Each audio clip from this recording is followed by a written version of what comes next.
Hey, I'm trying to figure this thing out if I'm here twice.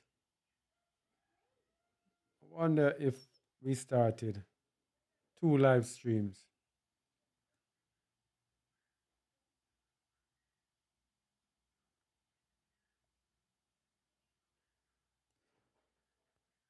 Let me see, let me see.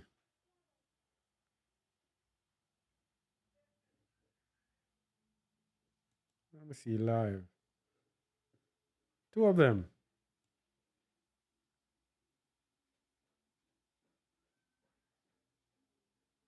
Oh,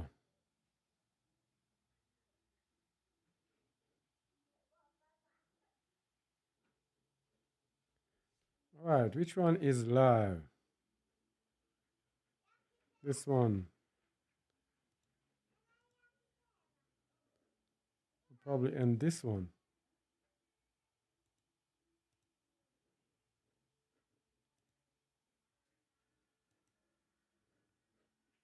All right. Shabbat.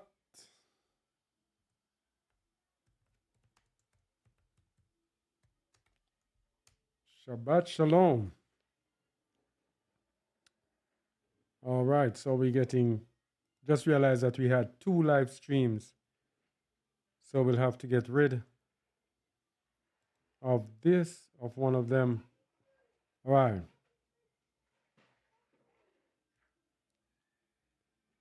All right, so Shabbat Shalom to everyone. Chazak Aliyahu here.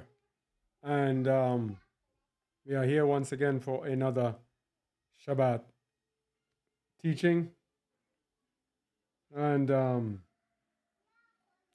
let me get this thing recorded. Yeah? Making sure that everything is okay.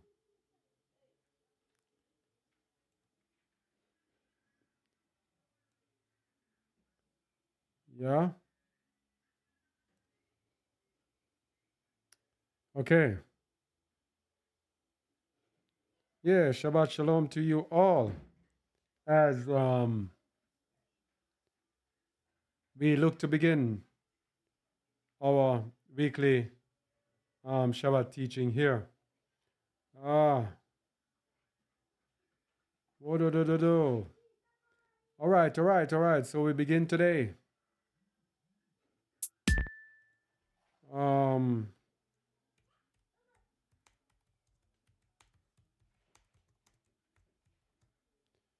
yes, we are live on Zoom and YouTube.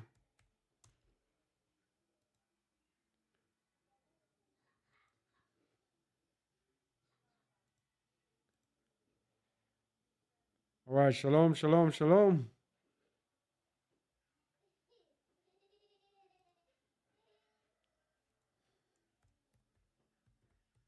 Just waiting for a few people to come on.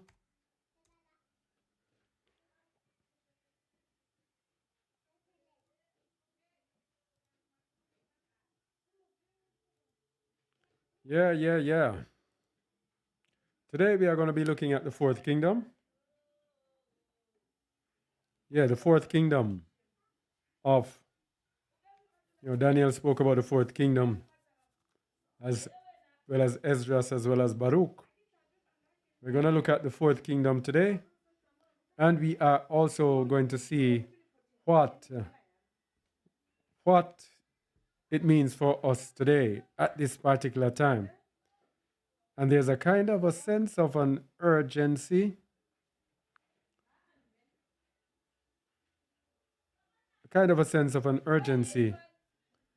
that we want to show you that we have today as people in this world. As I was speaking with someone today, and I was telling him that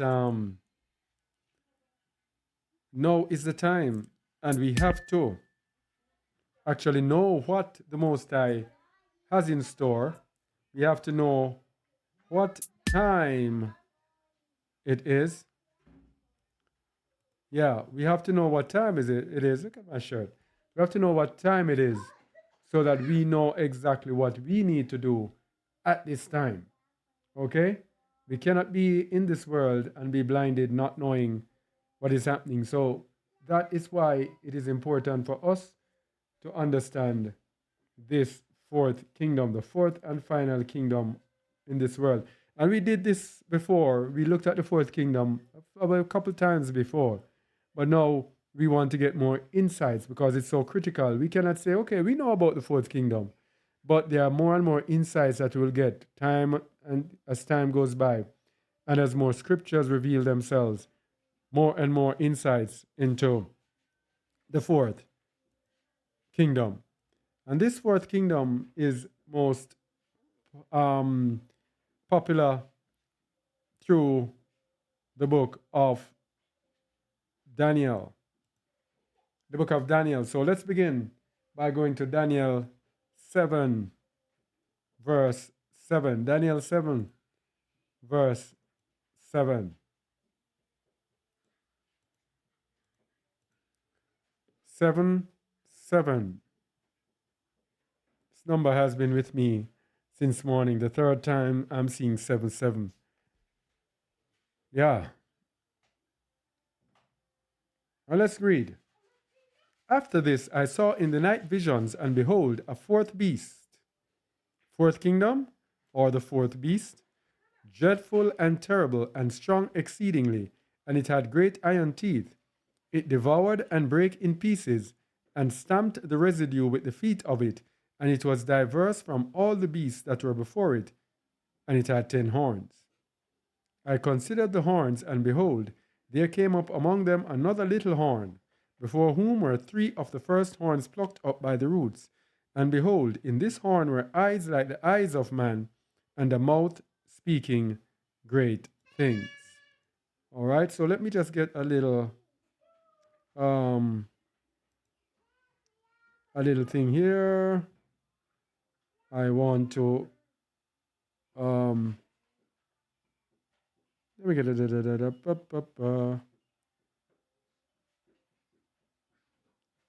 all right, this is what I wanted. Yes. So here we go.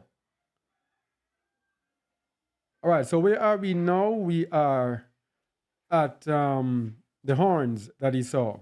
The horns, of course, refer to powers. Okay?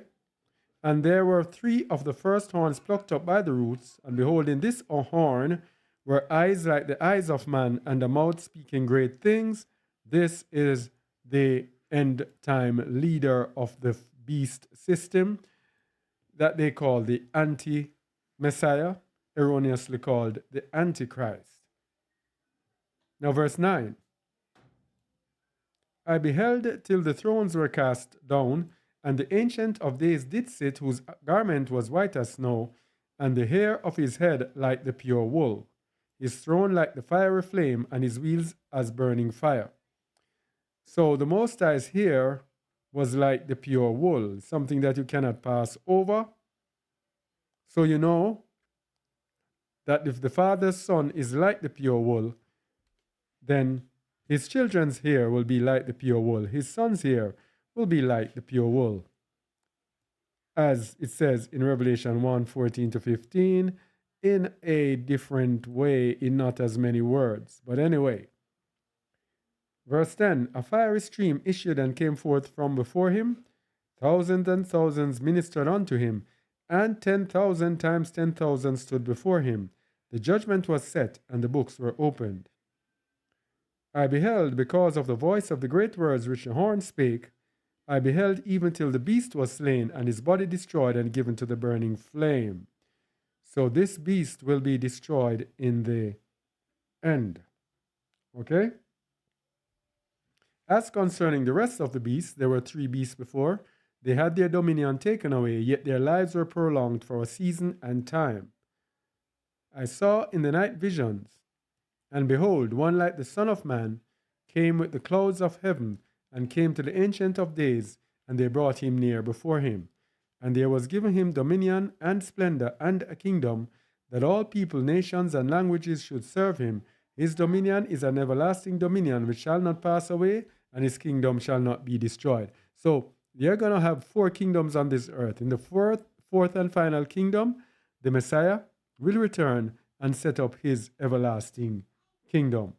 Very simple. This is just a summary. All right? So this kingdom now, this beast, this fourth beast will be a one world kingdom. A one world kingdom.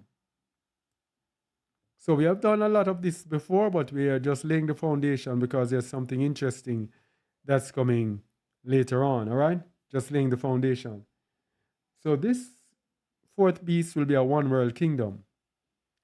Then I would know the truth of the fourth beast, which was diverse from all the others, exceeding dreadful, whose teeth were of iron and his nails of brass, which devoured, brake in pieces, and stamped the residue with his feet. So this fourth beast will be exceeding dreadful. His teeth of iron and his nails of brass. That means he will be terrible militarily. He will be able to tear down anything that stands in his way. And of the 10 horns that were in his head, and of the other which came up, these are the 10 powers, and before whom 3 fell, even of that horn that had eyes and a mouth that spake great, very great things, whose look was more stout than his fellows. I beheld, and the same horn made war with the saints and prevailed against them. This is the next important thing now. Yes? The persecution of the saints is going to take place in the fourth kingdom. A great persecution of the saints. Yes? So the same horn, which horn was that? That horn that had eyes. This is the anti-Messiah or Antichrist.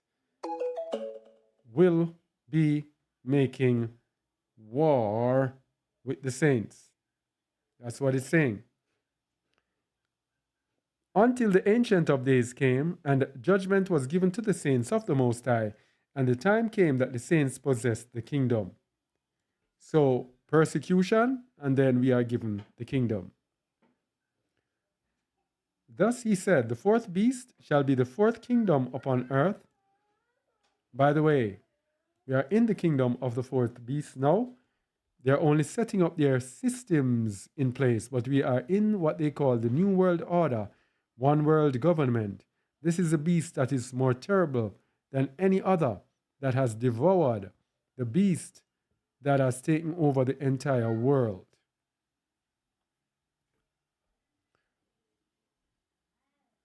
Thus he said, the fourth beast shall be the fourth kingdom upon earth, which shall be diverse from all kingdoms, and shall devour the whole earth, and shall tread it down, and break it in pieces.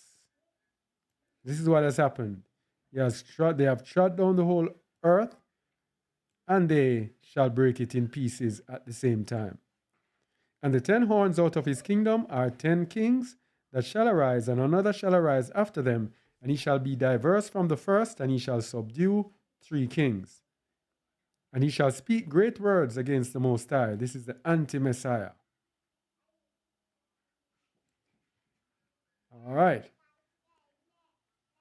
He shall speak great words against the Most High, and shall wear out the saints of the Most High.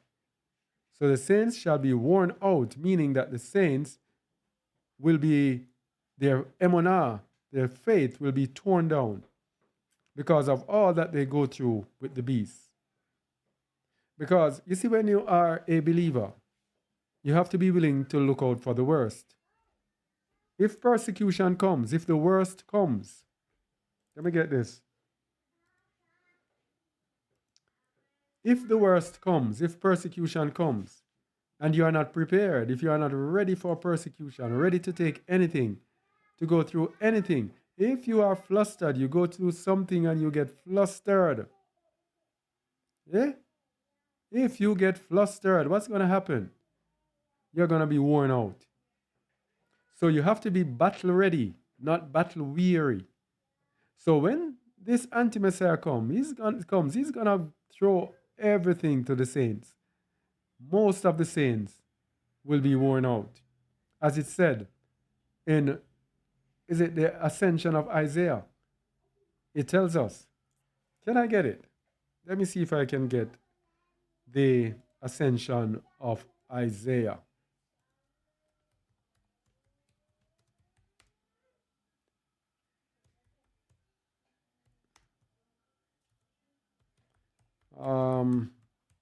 Yeah, it's important to know about this wearing out of the saints. All right, bear with me and let me download it, please.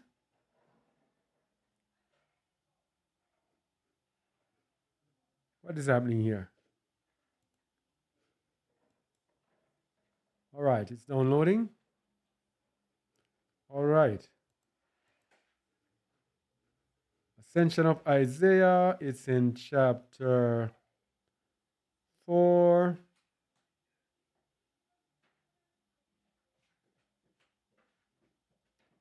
Chapter 4. Let me get it on screen, please. Chapter 4 is telling us about this wearing out of the saints by the anti-Messiah.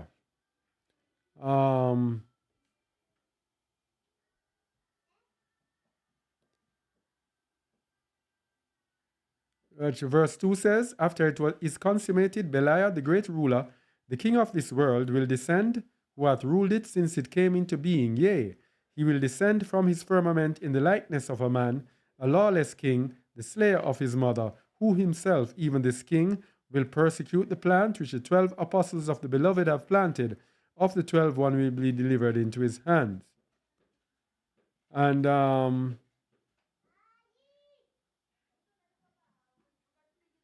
verse 6 says, and all that he hath desired he will do in the world.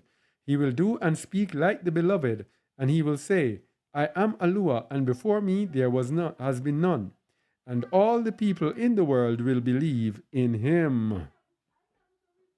And the greater number, verse 9, and the greater number of those who shall have been associated together in order to receive the beloved, he will turn aside after him. So these are most believers.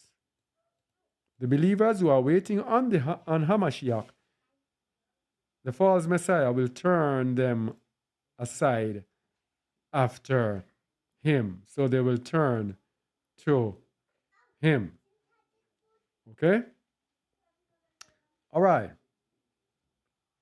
So this is what they will do. That's why it says in Daniel, they shall wear out the saints of the Most High and think to change times and laws, and they shall be given into his hand until a time and times and the dividing of times, which is 3.5 years. All right? Another aspect of the fourth kingdom to let us know that we are in that time and we are around that time, it is in verse 40 of chapter 7. Chapter 2, rather, of Daniel. Daniel chapter 2, verse 40.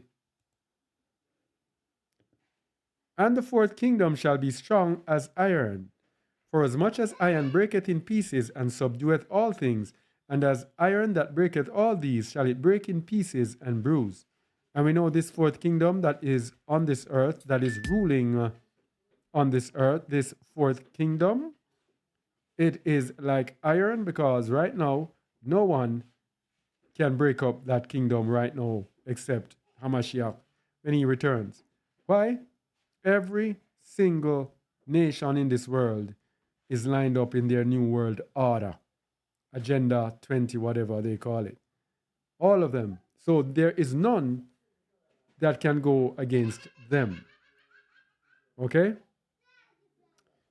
And whereas thou sawest the feet and toes, part of potter's clay and part of iron, the kingdom shall be divided.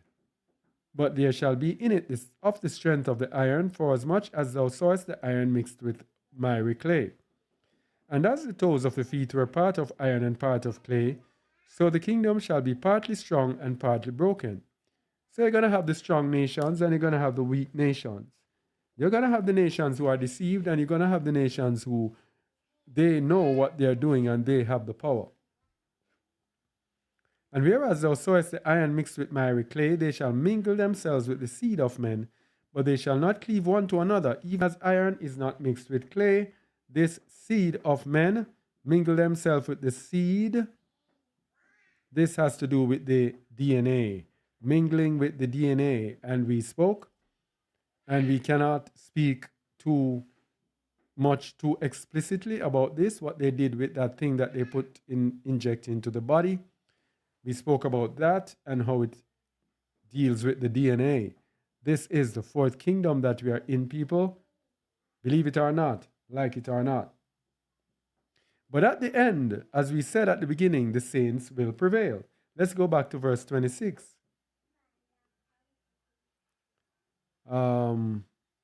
This is verse 26. Verse 26 of chapter 7. The saints will in the end have the victory. But the judgment shall sit, and they shall take away his dominion to consume and to destroy it unto the end. And the kingdom and dominion and the greatness of the kingdom under the whole heaven shall be given to the people of the saints of the Most High, whose kingdom is an everlasting kingdom, and all dominions shall serve and obey him. Hitherto is the end of the matter. As for me, Daniel, my cogitations much troubled me, and my countenance changed in me, but I kept the matter in my heart. So in the end, the kingdom will be for the saints. So the end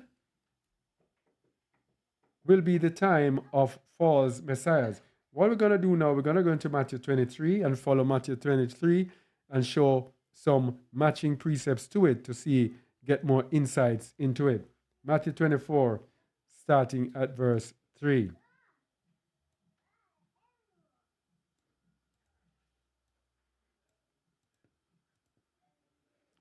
I want to say shalom to those people who are on Zoom. All right. Thank you for being here with us. All right. All right, verse 3 says, so we're doing this today to show us the times that we are in and what we need to do in these times. All right? All right. And as he sat upon the Mount of Olives, the disciples came unto him privately, saying, tell us when all these things shall be, and what shall be the signs of thy coming and of the end of the world? And Yahusha answered and said unto them, take heed that no man deceive you. For many shall come in my name, saying, I am Hamashiach, and shall deceive many. Now, the first thing to begin with, the role of Messiah will be a deception. Take heed that no man deceive you. So people will be trying to deceive people with a false Messiah. Why? Satan himself has to dissuade people, has to deceive people, to take people away from the true Messiah. So he will give them false messiahs. So there will be false messiahs for all of our desires. All of our desires. That's how Satan works. You desire this, you have a messiah for that. You desire that, you have a messiah for that. But there's only one true messiah. And that true messiah is very, very demanding on us. It will not be a messiah that will be gladly say, hope everybody will gladly say, hey, yes, this is the messiah that I like. No. If you want a messiah that everyone likes, go to Jesus Christ. He's your designer messiah. Whomever you want him to be, whatever you want him to do, whatever, he is there for you. Yes? If you want someone to say, hey, don't obey any law, just be lawless, that is your Jesus Christ. So there shall be a deception. All right? And what they did in this deception, for example, they gave us a Messiah, an Edomite Messiah. Long here, we just read that in Daniel 7:9, when Daniel saw the vision of the Most High, the hair of his head was like the fine wool. But they gave us a Messiah who is long flowing hair and no wool. What's more, they gave us a Caucasian, blue eyes, Yes? As the Messiah. Anyway, let's continue. All right, so the real one will be coming back based on signs. That's the next thing we're going to look at as well. Take heed that no man deceive you, for many shall come in my name, saying, I am Hamashiach. And they ask, what shall be the sign of thy coming? So he will come with signs. Now, very important, before the end,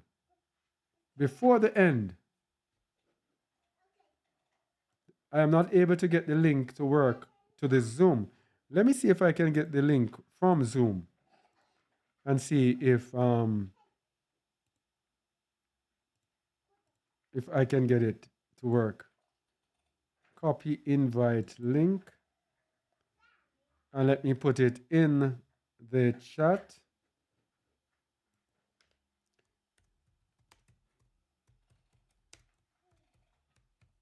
Okay.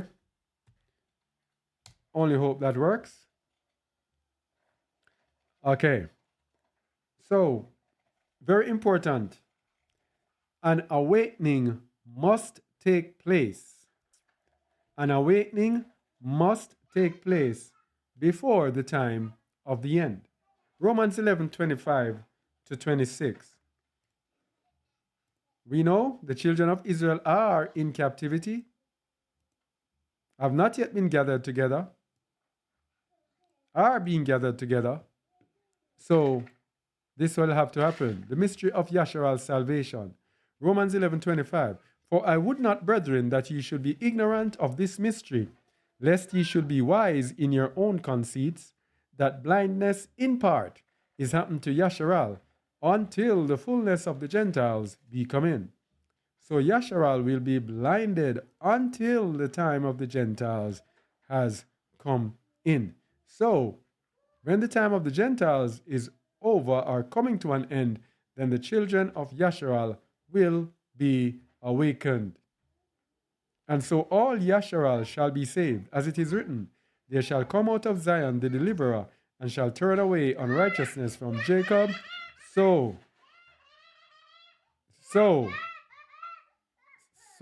hey. So, the deliverer, Yahushua HaMashiach, will take away unholiness or unrighteousness from Jacob. Leviticus 26, start at verse 38. An awakening will take place before the Messiah returns in the end and the kingdom of the fourth beast. The children of Yasharal shall perish among the heathen, and ye shall perish among the heathen, and the land of your enemies shall eat you up. And they that are left of you shall pine away in their iniquity in your enemies' lands, and also in the iniquities of their fathers shall they pine away with them. So we will pine away in our own iniquities and the iniquities of our fathers. Imagine that. But here's this now. This is the awakening. If they shall confess their iniquity and the iniquity of their fathers with their trespass which they trespassed against me, and that also they have walked contrary unto me, and that I also have walked contrary unto them, and have brought them into the land of their enemies. If then their uncircumcised hearts be humbled, and they then accept of the punishment of their iniquity, then will I remember my covenant with Jacob, and also my covenant with Yitzchak, and also my covenant with Abraham will I remember, and I will remember the land. The land also shall be left of them, and shall enjoy her Sabbaths, while she lieth desolate without them, and they shall accept of the punishment of their iniquity, even because they despised my judgments, and because their soul abhorred my statutes. So the land will be left of them, enjoying her Sabbaths, which means that when the people, the children of Yashral, are in captivity, as we are now, then the land has to be desolate, enjoying her Sabbaths. So anywhere that Yashral is now, it has to be desolate. It cannot be that place where they call that place Jerusalem. All right? All right. And yet, for all that, when they be in the land of their enemies, I will not cast them away, neither will I abhor them to destroy them utterly and to break my covenant with them. For I am Yahuwah, their Eluah. But I will for their sakes remember the covenant of their ancestors, whom I brought forth out of the land of Mitzrayim in the sight of the heathen, that I might be their Eluah. I am Yahuwah. Okay. So that shows us again there has to be an awakening after that. Jeremiah 29 verse 10. Jeremiah 29, 10. For thus saith Yahuwah, that after 70 years be accomplished at Babylon, I will visit you, and perform my good word toward you in causing you to return to this place. Now, we are in Babylon, but that Babylon was 70 years. Our Babylon is much longer than that. All right? Now, and perform my good toward you in causing you to return to this place. When we are in Babylon, the Most High will cause us to return. We have had many battles with people about Babylon and leaving Babylon, and people waiting on the Most High in Babylon to come and pick them up. The Most High will cause you to return. He will not come and lift you back up. He will cause you to return. Okay. All right. Let's go back to it. For I know the thoughts that I think toward you, saith Yahuwah, thoughts of shalom and not of evil, to give you an expected end. Then shall they call upon me, and ye shall go and pray unto me, and I will hearken unto you. This is the awakening. And ye shall seek me and find me when ye shall search for me with all your heart. And I will be found of you, saith Yahuwah, and I will turn away your captivity. This is it. And I will gather you from all the nations and from all the places whither I have driven you, saith Yahuwah. And I will bring you again into the place whence I caused you to be carried away captive. To the place, into the place. Very important here. Because our climax is on into the place. Because ye have said, Yahuwah hath raised up prophets in Babylon. That part is not essential. No. The fourth kingdom. Another thing with the fourth kingdom. The fourth kingdom will attract the unrighteous. The fourth kingdom will attract the unrighteous, will be very attractive to the unrighteous. Let's go to 2 Baruch 39. 2 Baruch 39. And where are we? Verse 1. And Yahuwah answered and said to me, Baruch, this is the explanation of the vision which you have seen. As you have seen the great forest surrounded by high and rocky mountains, this is the word. Behold, the days will come when this kingdom that destroyed Zion once will be destroyed, and that it will be subjected to that which will come after it. Now, this kingdom which destroyed Zion at that time was Babylon. And Babylon was subjected to that which came after it, which was the Assyrians. This again will also be destroyed after some time, and a third, the Greeks, will rise, and also that will possess power in its own time and will be destroyed. And after that, a fourth kingdom, the kingdom of the Romans. Don't get it twisted, people. Let me tell you something. This kingdom that is ruling the world, the people that are ruling the world, United States, etc., this is the kingdom of the Romans. We have been telling people through our website, through our teachings, that the Romans are alive and kicking in the Western Europeans. When the Romans had their kingdom stretched across all North Europe, all North Africa, Western Europe, etc. And they mingled themselves one with the other. The children of Edom mingled with the Romaim, and these are they who rule the world today. The Romans have been ruling the world from who knows when. Long, long, long, hundreds of years ago. But their kingdoms morphed into different kingdoms, from the Roman kingdom to the Holy Roman Empire, until we got Grand Britannia. I think there was somebody before Grand Britannia, Great Britain. And we have the United States. All these are descendants of the Romans and the children of Edom. All right. Let's go there, back to now to 2nd Baruch. And after that, a fourth kingdom, 2nd Baruch 39:5, arises, whose power is harsher and more evil than those which were before it, and it will reign a multitude of times. You see it? This is the Roman Empire here. Without a doubt, a multitude of times, like the trees on the plain, and it will rule the times and exalt itself more than the cedars of Lebanon. And that is why they exalt themselves so in this world. They act as if they own the world. They dictate everything. Everybody has to follow them through their police called the United States of America. And the truth will hide itself in this, and all who are polluted with righteousness will flee to it like the evil beasts flee and creep into the forest. This is what happens. United States. So many people. I think it's maybe in recent years we have people who don't really want to flee to the West like that. But the United States was a place that all who are polluted with unrighteousness will flee to it. Everyone seeks out money, money, money of the United States. And it will happen when the time of its fulfillment is approaching, in which it will fall, that at that time the dominion of my anointed one, which is like the fountain and the vine, will be revealed.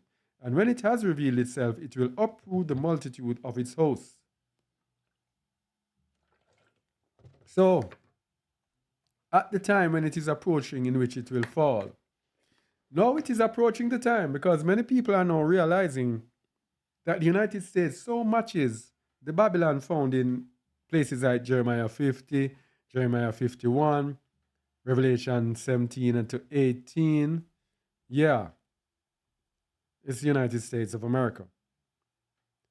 Verse 8, Baruch, 2nd Baruch 39. No, we can stop there. So right now, we are in the awakening. And being in the awakening, let's go back to the Bible. Being in the awakening, we are, if you check the awakening, we are in the beginning of sorrows. Matthew 24, let's go to verse 6. And ye shall hear of wars and rumors of wars, and this is us today. This has been happening over the past few years. Every minute, war, rumors of war. This is going to go to war with this and that, and this sends missile to this and this. Wars and rumors of wars. See that you be not troubled, for all these things must come to pass, but the end is not yet. So we are not yet at the time of the end. We are in the end time, but not the time of the end. For nation shall rise against nations, and this nations here is ethnos, ethnicities against ethnicities, civil wars in different nations. And we have all over the world now, different nations are being stirred up. Nation shall rise against nation, and kingdom against kingdom. We have kingdoms against kingdom today, nations against nations. And there shall be famines, and we know that they are engineering famines. This is coming up right around in this region here, right here. That's where we are. And pestilences, every minute you hear about another disease. Yeah? Regularly, a new disease has come up, and the diseases are so common. They are starting to give them code names. The diseases used to have names. Now they have code names A, B, C, Z, 103 or 4. Yeah? Earthquakes in diverse places, and we, as I said, I was speaking that Watchman reports they did a video about and tracked earthquakes in the world, and it showed how today, many, many more times than before, we have had earthquakes. Earthquakes has increased exponentially than before. The people, you are right here. And it says, all these are the beginnings of sorrows. So this is why people in this world don't even know that it is end times. Because we're at the beginning of sorrows. All right? Now, when this happens, what we are trying to do, we are trying to fit everything into perspective so we get an idea of what is happening now, or what is prophesied to happen now, what to look out for, what not to look out for. So at this same time, anti-Messiah is there. The anti-Messiah is waiting just to us take control and to make himself publicly known. Okay? In the book of 2 Thessalonians, it tells you what will happen at the time of the anti-Messiah. Around this time, this is what will happen. It calls him the lawless one.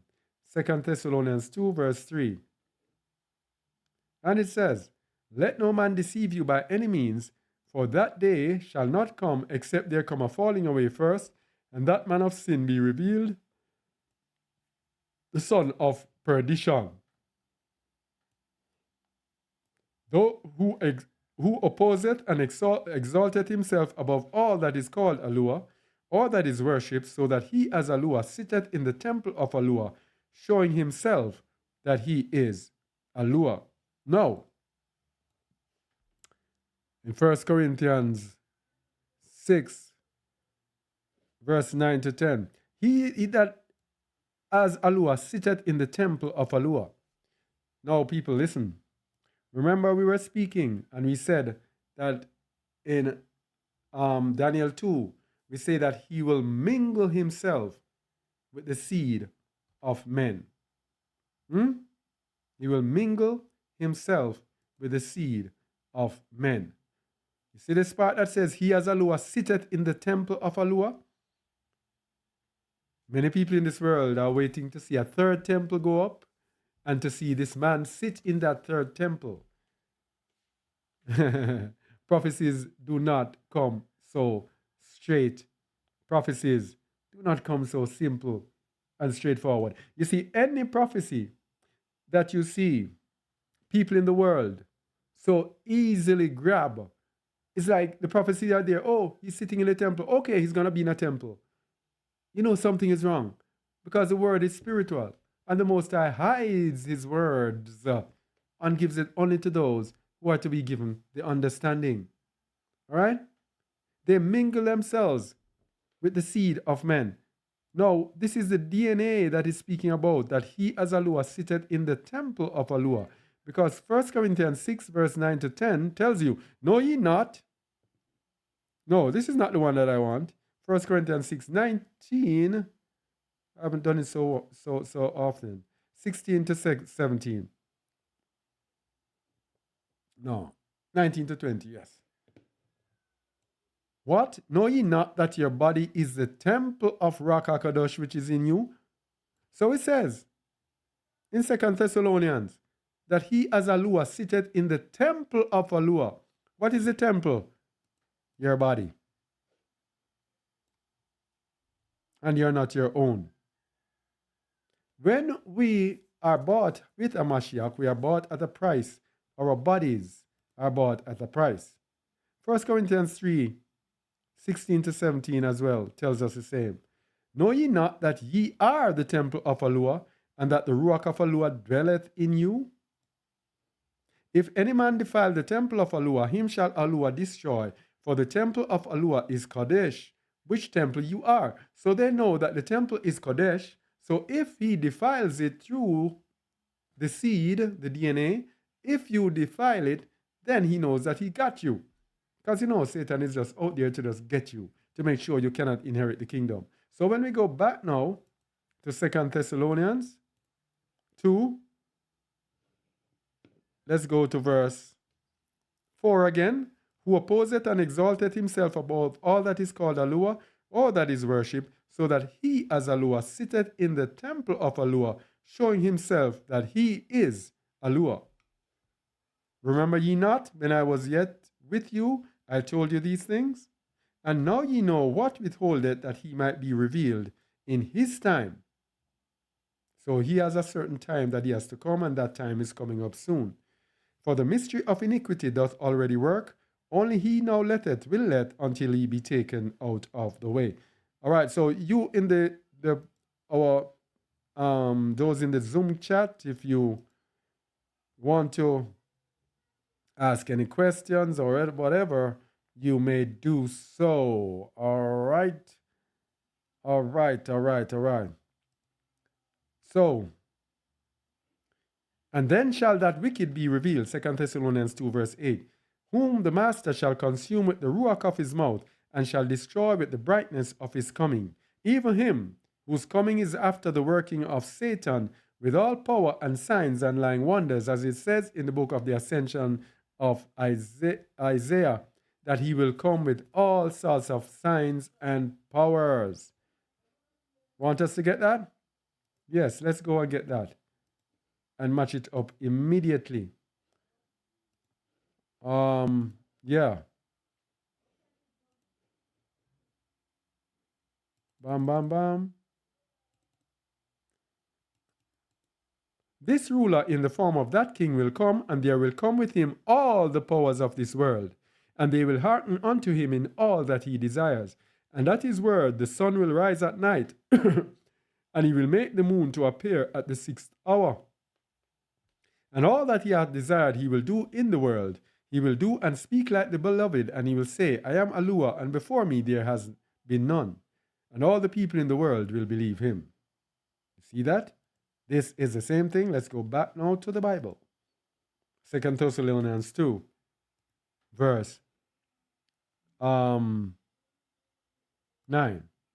Even him whose coming is after the working of Satan with all power and signs and lying wonders, and with all deceivableness of unrighteousness in them that perish, because they receive not the love of the truth, that they might be saved.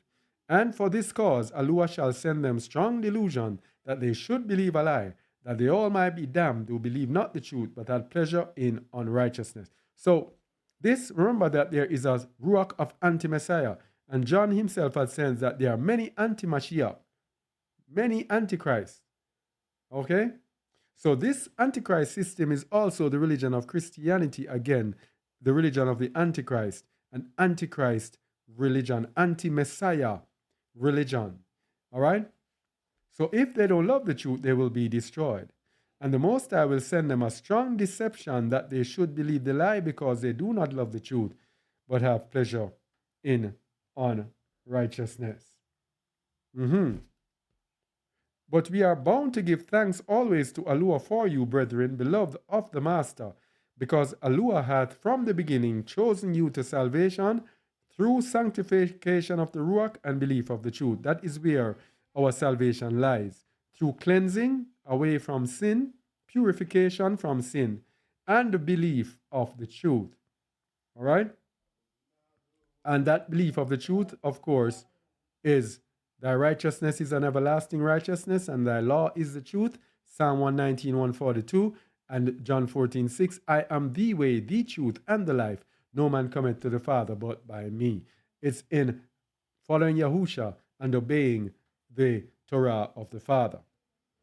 Whereunto he called you by our good news to the obtaining of the splendor of our Master, Yahusha HaMashiach. Therefore, brethren, stand fast, and hold the traditions which ye have been taught, whether by word or our epistle. Hold the traditions which you have been taught, whether by word or our epistle. So, the traditions that you have been taught, this is what we hold on to. So when things get rough and rocky, we have to stand fast in the tradition in which we have been taught. Very simple. Okay? So let's look at the anti-Mashiach in the book of 2nd Baruch. Because the fourth kingdom comes with this leader who will be anti-Mashiach. 2nd Baruch, chapter 40, verses 1 to 2. All right. The last ruler who is left alive at that time will be bound. This is when Hamashiach returns. He will deal with this false Messiah. Whereas the entire host will be destroyed, and they will carry him on Mount Zion, and my anointed one will convict him of all his wicked deeds, and will assemble and set before him all the works of his hosts. And after these things he will kill him, and protect the rest of my people who will be found in the place that I have chosen. I should not have read this as yet, because this is the core of what we're dealing with. Yes, he will kill him. So the nice Messiah is going to come back and destroy whomever this anti-Messiah actually is. Many people are theorizing, oh, it will be Barack Obama, it will be Donald Trump, it will be this, and it will be that. It will be, some say, Prince Charles. Whomever it is, Messiah is going to kill him. That's the bottom line. And protect the rest of his people who will be found in the place that he has chosen. These are the key words here. Throughout all that we're doing, we are giving insights as to what is happening in the world today, but also what we need to do. Very important. What we need to do. We have to know what to do. Yeah. Anyway, let's look at that anti-Mashiach in the Bible as well. Let's go. Because you are using extra biblical sources, they would say. Let's look at it in the Bible, because you have to keep it so much to the Bible. So some people believe it, because there are so many people who only believe in the Bible. All right.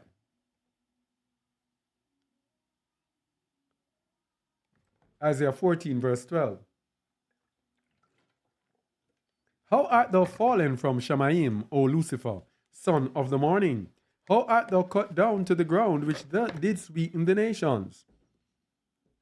So remember, he told us that the anti-Mashiach will be coming after the working of Satan. Satan will possess a man. He will dwell in a man.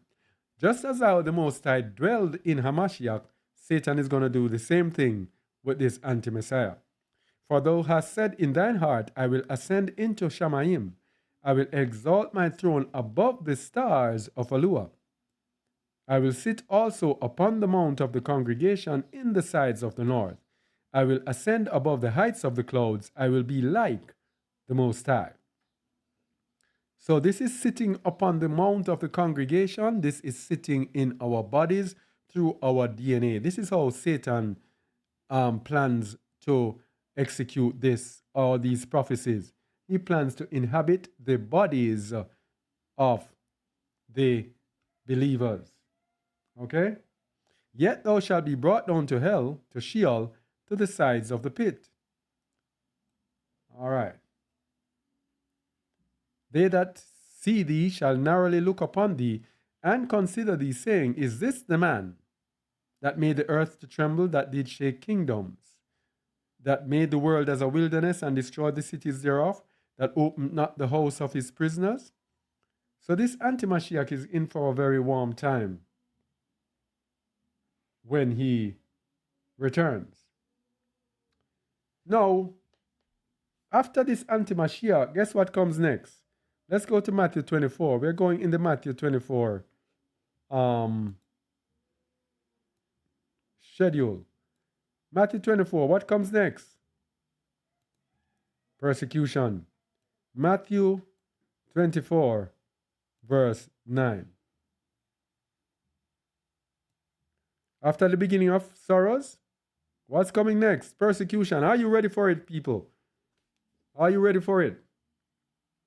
Then shall they deliver you up to be afflicted, and shall kill you, and ye shall be hated of all nations for my name's sake. Now, what is going to be happening is that our people are going to awaken. One of the greatest horror stories for the people in this world is that the children of Yasharal be awakened. It is that the black people, that they call us black people, wake up and find out who they are. One of the greatest horror stories is that we call ourselves Israelites. That is their horror story. Now, when we start, we have started, there has a thing here has begun. A great awakening has begun. And in this awakening, people all over the world, so-called black people, are now finding out who they are. Yeah? And guess what? It is a horror story to those people who are ruling the world. Because they know the Bible tells you that when we arise and we turn back to the Most High, we will be lifted up. And being lifted up, the other nations will be cast down. Yes? So the other nations being cast down, we being lifted up, they know that they are going to be the tail and we are going to be the head. So that is a horror story. And so when we start, all right, someone says, so when we start, before I answer this question, when we start rising up, and it seems as if we're going to be getting out of control, then they're going to start persecuting us. They are going to start persecuting each and every one of us when they see that we are a threat. Right now, we are under control. Our brothers are on the corners. We're speaking, we're preaching. But when it reaches to the point where they see it as a threat, they are going to try to persecute us. Yes? Now, someone asked, how exactly will we be able to tell if it is the anti-Mashiach? It tells us before, you will have all signs and powers and lying wonders. Now, if we see someone coming with all signs and powers and lying wonders, we must know that something is wrong. Because Hamashiach is not going to be coming back like that. If you listened earlier, you would have listened and heard what will happen. The anti-Mashiach must come first before the Messiah. He must come first before the Messiah. So anytime you see someone come in this earth with all signs, this can command the sun and the sun does not shine, and he commands the moon at a different time, and he will command lightning to fall from the sky and all of those things. And then he will be saying, I am Alua, and there is none else. That is pride right there. Pride right there. All of those things you can know and see. Because many people, we can't wait for the rapture. The Messiah is not coming before this. This has to happen. Judgment has to come on the earth. The earth has to be tested. The Most High gives test. So the earth has to be tested first before Hamashiach returns. So when those who fail the test, they will be rejected. That's how it works when Hamashiach returns. All right? So persecution comes next. And guess what? Believers who are lacking in faith. Let me tell you something. You also want to put a group of believers together, you see? And you just want to have a little problem. Everybody start getting flustered. You see, Emunah. Without Emunah, without faith, it is impossible to please Allah. It is Emunah that is going to see us through. Look at this. This is why it says this. Revelation 11. Is it Revelation 11? No, it's not Revelation 11. Revelation 12:11. Sorry, my bad. Revelation 12:11. There's a reason Revelation 12:11 says this. And they overcame him by the blood of the Lamb and by the word of their testimony, and they loved not their lives unto the death. You see, when this persecution begins, those who love their lives, are going to lose it. Those who love their lives are going to be overcome. Because let's go in Matthew. Matthew 24, verse 10 tells us what's going to happen next. Matthew 24. Let me start from 9. Then shall they deliver you up to be afflicted, and shall kill you, and ye shall be hated of all nations for my name's sake. So, a persecution of the saints. And guess what? Some saints are not going to be able to take it. What are they going to do? They're going to bow. And then shall many be offended, and shall betray one another, and shall hate one another. So they're going to turn against one another, and them going to hand in the saints to the. They're going to say, okay, this is where he lives. He lives over there, such and such. If you want to find him, there are some believers over there, and they are hiding over there. Go and get them. They shall betray one another, and they shall be offended. And what does the word offended mean? This gives us more insight into exactly what it shall be. The word offended there is scandalizo, to scandalize, from G4625, to entrap, that is trip up, stumble, or entice to sin. So when they go and get stuff, then they will turn into monsters, apostasy, and they will make to offend, which means they will go off track. So they shall be offended because the going gets too tough and it is too rough. Yeah? So they shall hate one another. All right. And verse 11 says, no, by the way, we're not finished with that. The same scandalizo has more meanings. To put a stumbling block or impediment in the way upon which another may trip and fall. To cause a person to begin to distrust and desert one whom they ought to trust and obey. So they are going to even cause people to forget. They're going to say things like, oh, that's false doctrine. You see, people are here, and we are here as believers. And look what has happened to us. Eh? We are not supposed to be persecuted. Yeah, we're supposed to be in the hands of Yahuwah. So everything is supposed to be okay. Eh? No. It's foolishness. It's false doctrine. We should not be living like this. What does it say? Then shall they deliver you up to be afflicted, and shall kill you, and shall be hated of all nations for my name's sake. All right. Hence people will have itching ears, which will cause iniquity to abound. 2 Timothy 4, verse 2. This is what is coming in the end. People will have itching ears because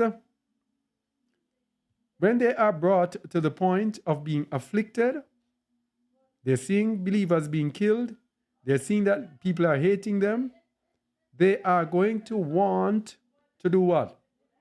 To find something to reassure them. Some false doctrines that makes them feel like, okay, hey boy, this is much better. This is much easier. All right? And when I'm following that teaching, when I'm following that, too much problems. The itching ears comes in. 2 Timothy 4, verse 2. Preach the word, be instant in season and out of season. Reprove, rebuke, exhort with all long suffering and doctrine.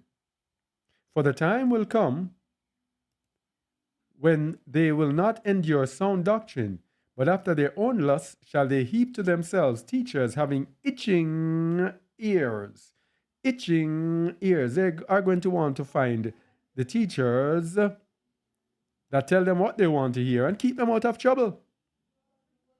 Yes, keep them out of persecution. Itching ears. The word itching there is the Greek word kneto, which means to scratch, tickle. Now there's a to itch, but here's a very important and interesting meaning. Desirous of hearing something pleasant. So when we're being persecuted, we want to hear something pleasant. boy, I want to listen to that guy Kazakh again. Because nothing but persecution. It's following what he's saying. Yeah. Go and find something else to listen to. All right? So, there's itching ears, and they shall turn away their ears from the truth and shall be turned unto fables, to show you that the truth comes with trouble. If you are following the truth, it will come with trouble. You cannot be following the truth and there will not be trouble.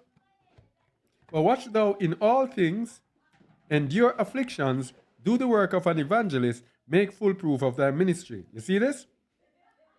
Watch. And then you do what? Endure afflictions. You watch and endure afflictions. This is the way to perfection. This is the way to truth. Watch and endure afflictions. Do the work of an evangelist, make full proof of thy ministry. So as a result, let's go back now to Matthew 24:11. As a result of these itching ears, verse 11, and many false prophets shall arise and shall deceive many. Why? Because I just want to hear the good thing. What does it say? In the book of Isaiah, is it? Isaiah.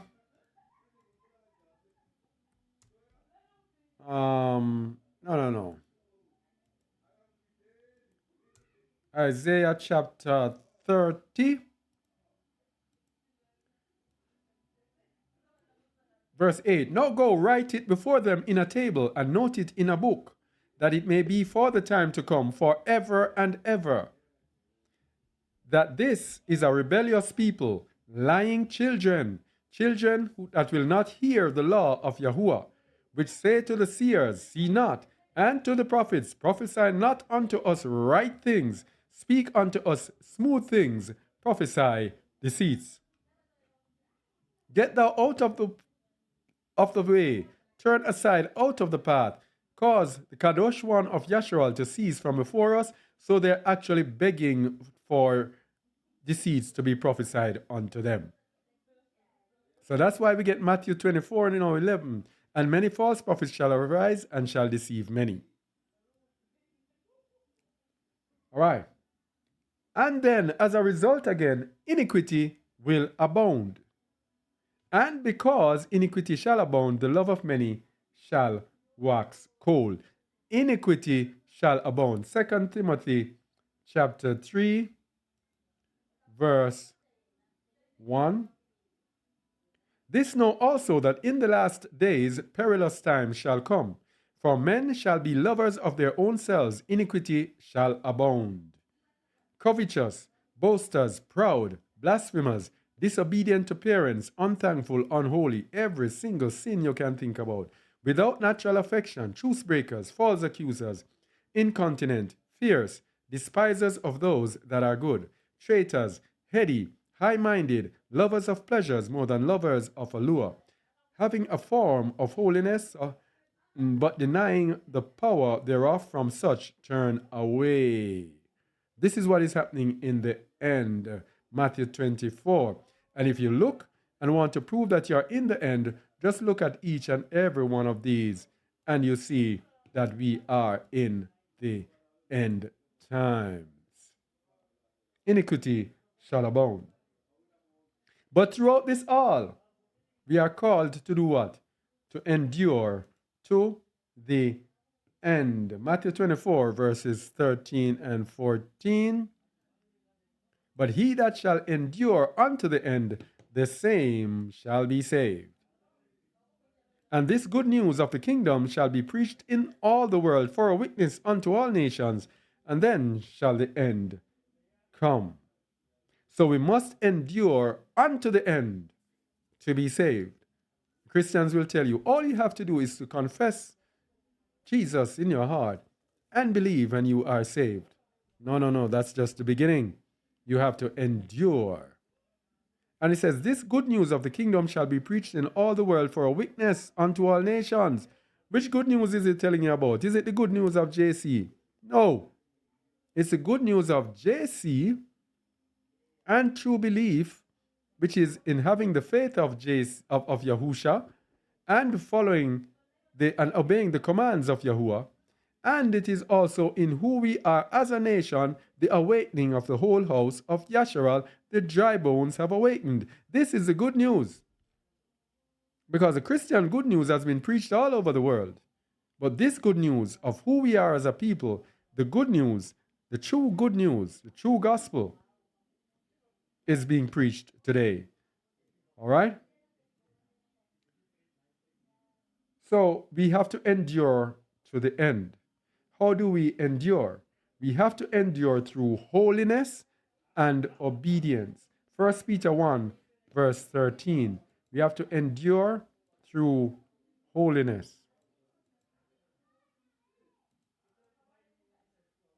Wherefore, gird up the loins of your mind, be sober, and hope to the end for the favor that is brought unto you at the revelation of Yahushua HaMashiach, as obedient children. So we have obedience and holiness together. Not fashioning yourselves according to the former lusts in your ignorance, but as he which hath called you is Kadosh, so be Kadosh in all manner of conversation. We have to be Kadosh to overcome, because it is written, Be ye Kadosh, for I am Kadosh. And if ye call on the Father, who without respect of persons judgeth according to every man's work, pass the time of your sojourning here in fear. In fear. Make sure you are in obedience and holiness.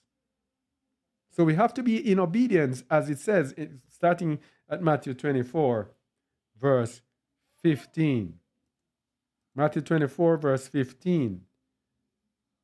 When ye therefore shall see the abomination of desolation spoken of by Daniel the prophet stand in the set apart place, whoso readeth let him understand, then let him which be in Judea flee into the mountains. Now we did a video that was taken down, the abomination of desolation. What did I do with that video again? Did I put it somewhere? Did I put it somewhere? I'm not sure. But the abomination of desolation was when that thing was put into the temple. We did it in the video. I showed you the dates and everything matching up with the prophecies, with the scriptures. That is the time now for Judea to flee. Notice who it says, them which be in Judea. Now it's very important who it is talking about. And this is the whole talking point of what we're saying today. Judah, the house of Judah, which includes Judah, Benjamin, Levi, and any of the other tribes who were with them, those who are in Judea must flee to the mountains. We're going to show about the land and Judah, or Judea, the people who are in Judea, the children of the captivity, those who were in Babylon. We're going to show the difference with the house of Judah and the house of Yasharal, the northern kingdom. Let him which is on the housetop not come down to take anything out of his house, neither let him which is in the field return back to take his clothes. And woe to them that are with child, and to them that give suck in those days. But pray that your flight be not in the winter, neither on the Shabbat day. For then shall be great tribulation, such as was not since the beginning of the world to this time, no, nor ever shall be. And except those days should be shortened, there should be no flesh be saved, but for the elect's sake, those days shall be shortened. Okay? So it's obedience. He tells us what to do here. Instructions from the abomination of desolation coming down. He gives instructions. Now in verse 23, it tells us about the anti-Messiah deception again. It's going to be so strong in the end times here, people. The anti-Mashiach deception. Very strong. Then if any man shall say unto you, Lo, here is Hamashiach, or there, believe it not. They're going to be trying to deceive you again with the anti-Mashiach.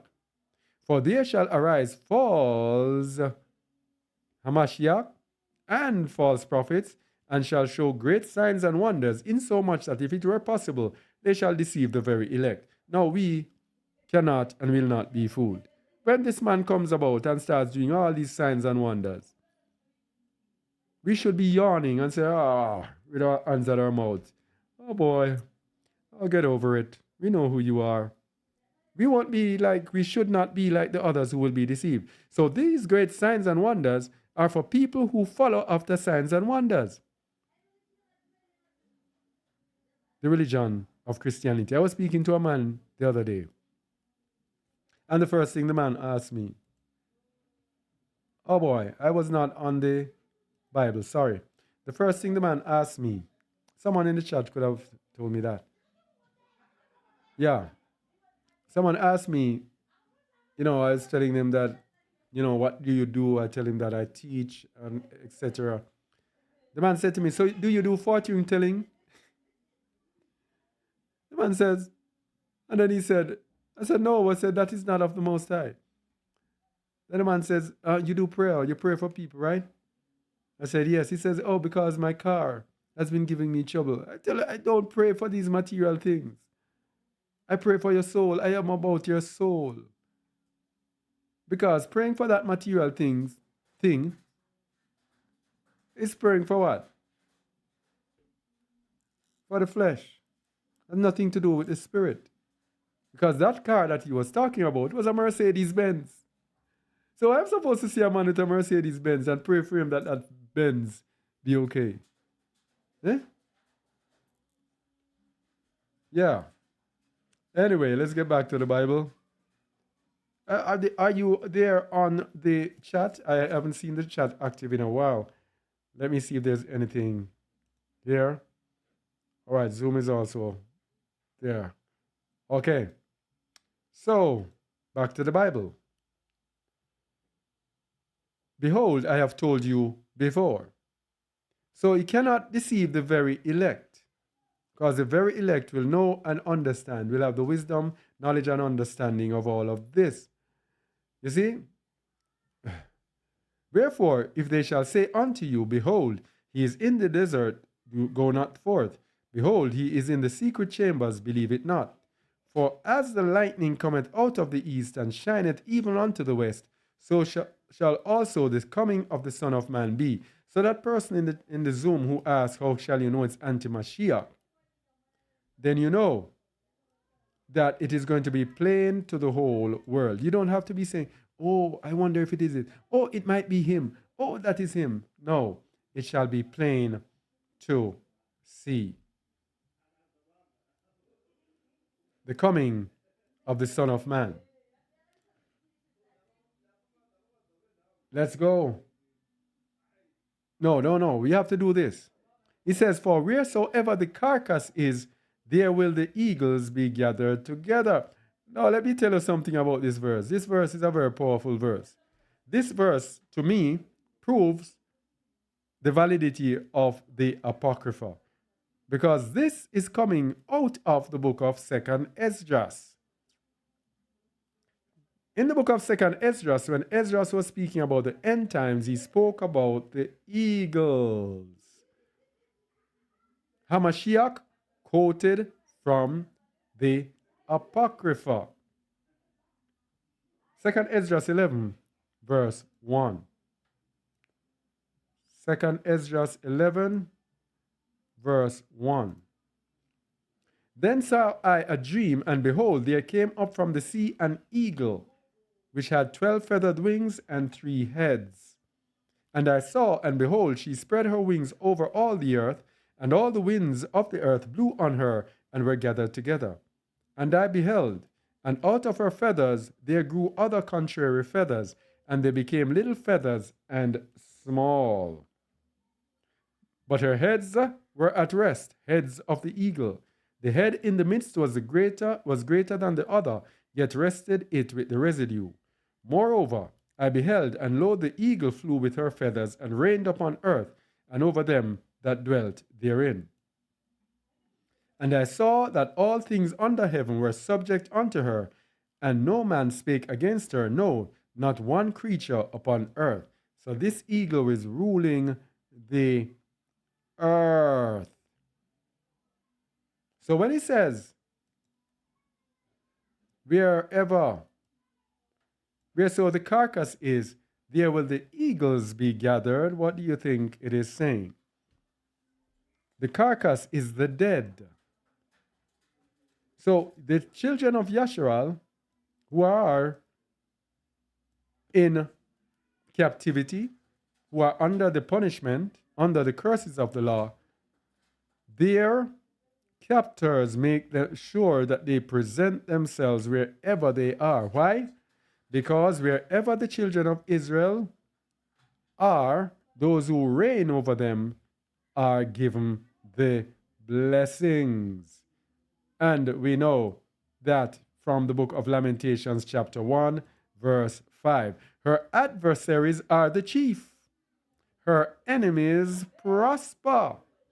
That is why the eagles present themselves wherever the carcasses are. Wherever our people are condemned in sin, then the eagles present themselves. That is why even here in South Africa, then the white people do not leave. They stay here behind the scenes, making sure that they are right there where our people are. Yes? Likewise, our people, slaves in the United States, we ask for reparations. Nobody's going to give us reparations. Why? They hate us, they despise us, they kill us. But if you take us away from them, guess what? They become nothing.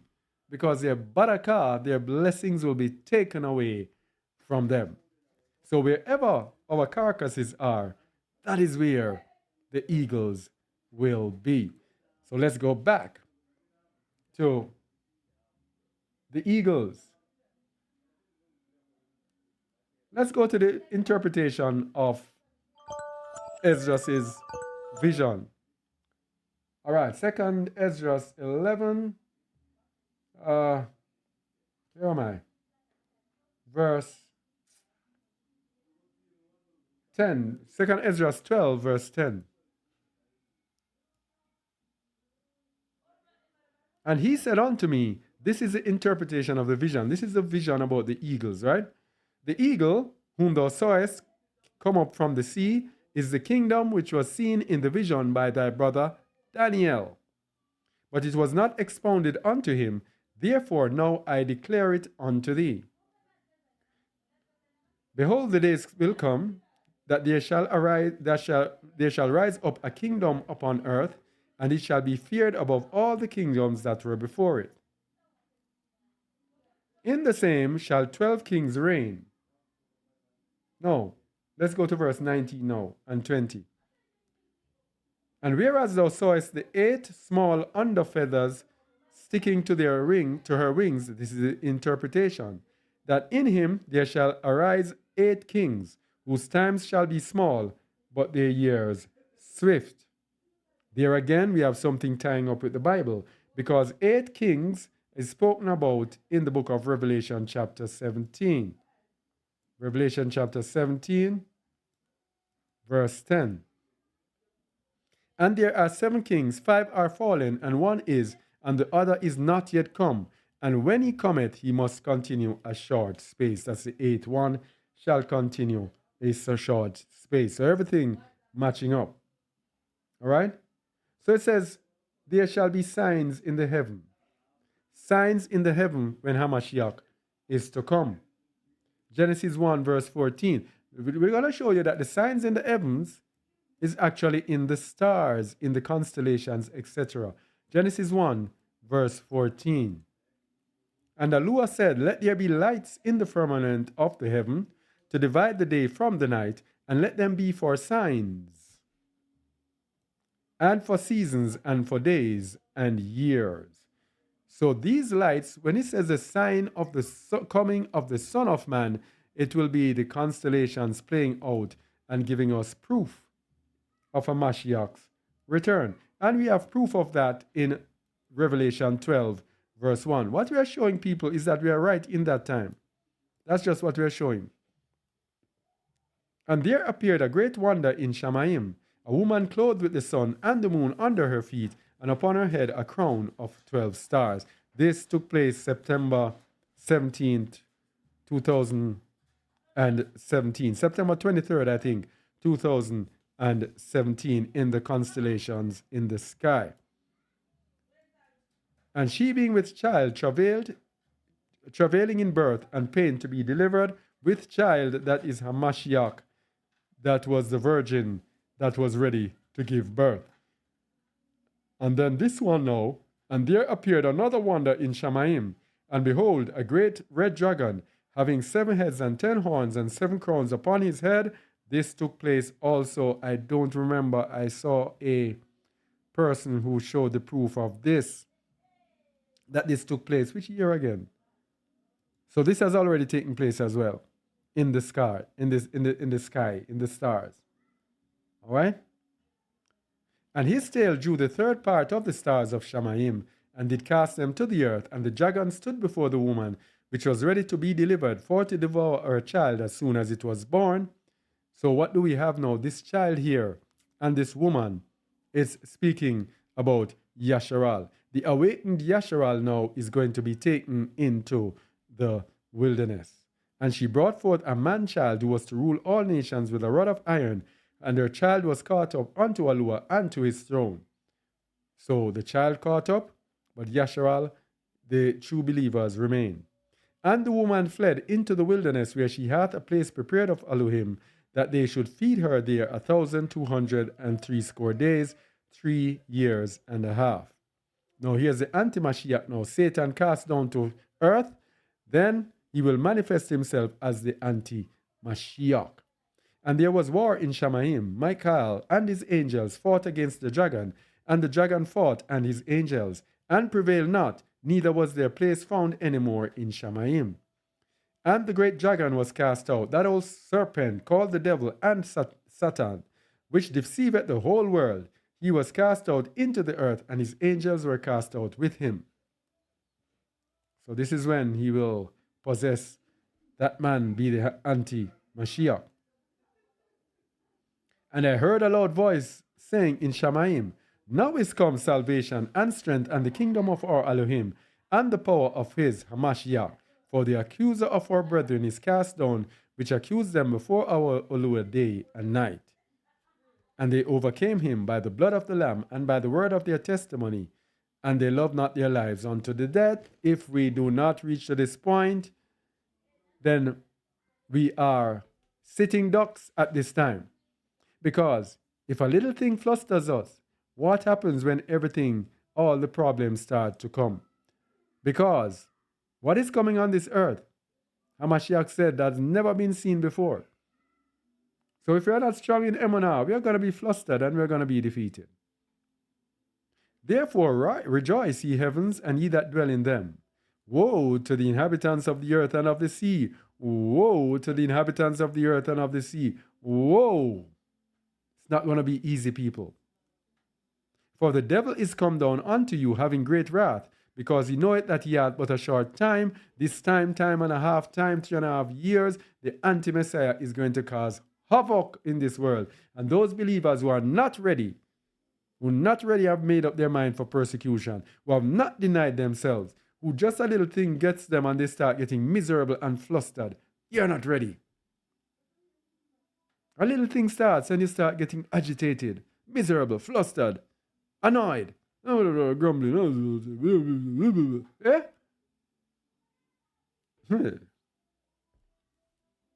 And when the dragon saw that he was cast unto the earth, he persecuted the woman which brought forth the man-child, as it says in the book of Daniel. It says that he will persecute the saints of the Most High.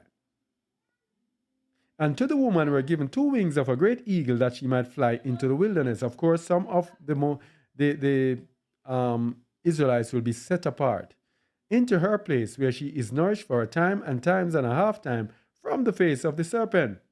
And the serpent cast out of his mouth water as a flood after the woman, that he might cause her to be carried away of the flood. So it's a serpent throwing out all sorts of evil ruachot after the children of Yasharal. All right. And the earth helped the woman, and the earth opened her mouth and swallowed up the flood with the dragon cast out of his mouth. And the dragon was wroth with the woman and went to make war with the remnant of her seed, which keep the commandments of Allah and have the testimony of Yahushua Mashiach. So these Israelites will be set aside. The devil will go after them. Then when the Most High protects them, then he will go now back and persecute those who remain in the midst of Babylon. Okay? So, what do we do to escape? What do we do to escape? Let's go to 2nd Baruch, verse 40, chapter 40, rather. What shall we do? Oh, I was not. Somebody should have told me that I didn't put up the Bible. All right, 2nd Baruch, verse chapter 40. The last ruler who is left at that time will be bound, whereas the entire host will be destroyed, and they will carry him on Mount Zion, and my anointed one will convict him of all his wicked deeds, and will assemble and set before him all the works of his hosts. And after these things he will kill him and protect the rest of my people who will be found in the place that I have chosen. Now, people, our task, listen to me carefully, our task is to find that place that he has chosen. Our task is to find that place that he has chosen, that the Most High has chosen. And we're going to look at it. And his dominion will last forever until the world of corruption has ended and until the times which have been mentioned before have been fulfilled. Okay. This is your vision and this is its explanation. So let's go again, and we're going to see again that his people have to be in the land. But who has to be in the land? 2nd Ezra 12, verse 31. Let's go to the Bible. 2nd Ezra 12, verse 31.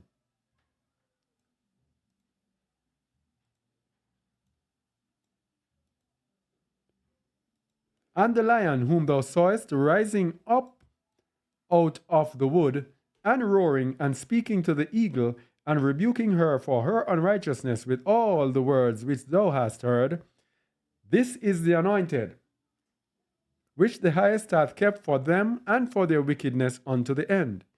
He shall reprove them, and shall upbraid them with their cruelty.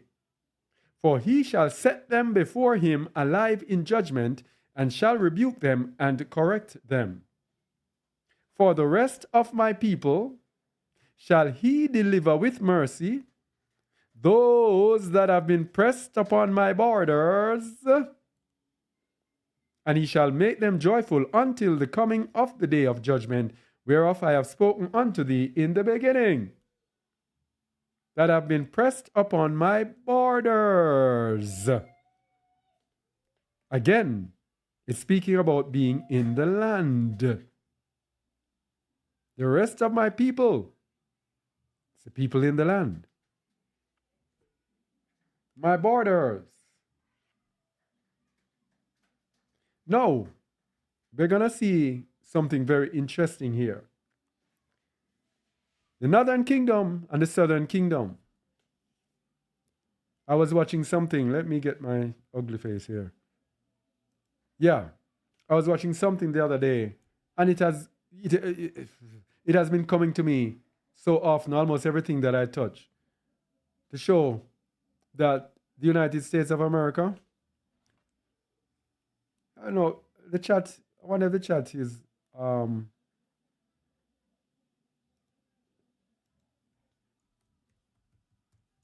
wonder if the chat is still working. Yeah, the United States of America, that United States of America is a, what's the name, Azareth or whatever, that is spoken about in the book of Second Esdras. And for the past few days, almost everywhere I turn, I see something from it. I saw an Indian woman that was saying that she heard from her ancestors, from her fathers, that when the missionaries came, they already knew about Yahushua HaMashiach, that they have been following Yahushua HaMashiach before the missionaries came, and that they have a story that their people came across the Great Sea in a big boat or something. And, different things about that place being the place where the northern kingdom, the northern hosts of Israel, where they were actually sent to. And we know that some of the house of Judah remained in the land. I think that is in Jeremiah 24. Let me go to Jeremiah 24.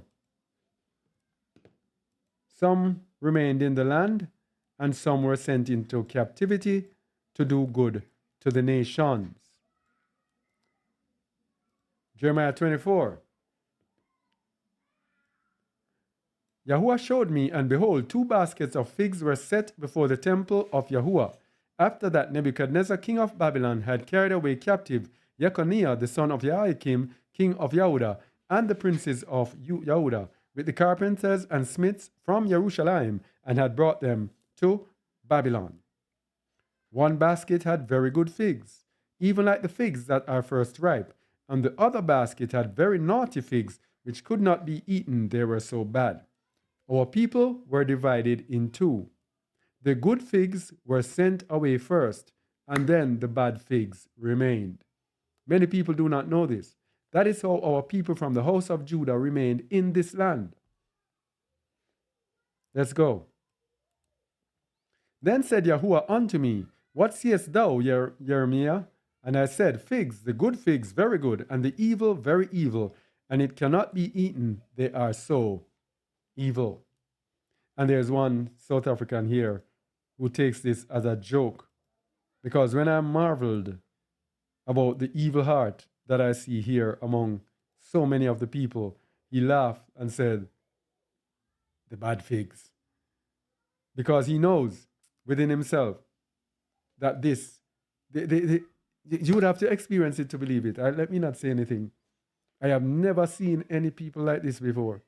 I have never seen any people or anything like this before. These are the children of Yasharal who are left here, the bad figs. And let me tell you, as the word says, they are really bad. Bad. Bad, bad, bad. You would never understand. Woo! Have mercy. Anyway, the word is true. Anyway, again, the word of Yahuwah came unto me, saying, Thus saith Yahuwah, the Elohim of Yasharal, like these good figs, so will I acknowledge them that are carried away captive of Yehuda, whom I have sent out of this place into the land of Chaldeans for their good. So the good figs are sent out for their good. So guess what? We, the house of Judah, who were sent away captive in the Americas, were the good figs. So among us were the best people. And when we come here and we see the evil figs, the bad figs, we say, wow, now I understand. For I will set mine eyes upon them for good. So we were sent away for our good. Now, this is why the Most High has awakened us first. He awakens what? The good figs first to go to the evil to awaken them. What a task this is. For I will set mine eyes upon them for good, and I will bring them again to this land. That's us, that's me, that's us who have returned to this land. And I will build them and not pull them down, and I will plant them and not pluck them up. And I will give them an heart to know me, that I am Yahuwah, and they shall be my people, and I will be their Elohim, for they shall return unto me with their whole heart. It's the people who return to him with their whole heart will remain. What about the bad figs, the evil figs that remain? And as the evil figs which cannot be eaten, they are so evil. Surely, thus saith Yahuwah, so will I give Zedekiah the king of Yehuda and his princes and the residue of Jerusalem that remain in this land, and them that dwell in the land of Mitzrayim, and I will deliver them to be removed into all the kingdoms of the earth for their hurt. So they, the evil ones that were here, have been scattered as well. Yeah? To be a reproach and a proverb, a taunt and a curse in all places whither I shall drive them. And I will send the sword, the famine, and the pestilence among them till they be consumed from off the land that I gave unto them and to their fathers. So they were, and this we see this in action again. Them being consumed off the land. Man, you'll have to be here to understand all of this. Some things I can't even say. Anyway, so those are the bad figs. All right, let me see the chat if there are any questions in the chat. Okay. Okay, you're there. All right. Now let me go now. Oh, I was talking about the YouTube chat.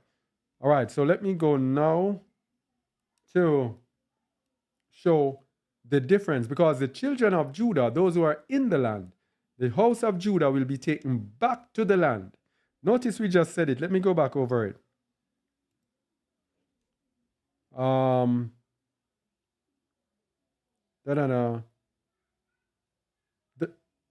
Thus saith Yahuwah, the Alua of Yasharal, Jeremiah 24:5, like these good figs, so will I acknowledge them that are carried away captive of Yehudah, whom I have sent out of this place into the land of the Chaldeans for their good. These are those in Babylon like myself.